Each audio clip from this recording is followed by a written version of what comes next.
আসসালামু আলাইকুম। হঠাৎ করে হুটহাট করে আমরা একটা ভিডিও করে ফেললাম। ভিডিওটা হচ্ছে ওই দিন হঠাৎ করে আমার ছেলে বলছে যে পিৎজা খাবে।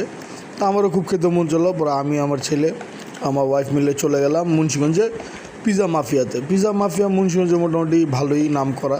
মোটামুটি মুন্সিগঞ্জে প্রত্যেকটা মানুষই পিৎজা মাফিয়ার পিৎজাটা চিনে। পিৎজা মাফিয়ার পিৎজাটা ভালো ছিল, ওদের একটা নিজস্ব স্পেশাল পিৎজা বলে ওটা নিয়েছিলাম। দামও রিজনেবলের ভিতরে ছিলই। আর পিৎজাটা আমরা খেলাম। পিৎজাটা আসলে দুর্দান্ত মজা ছিল, খুবই স্বাদ ছিল।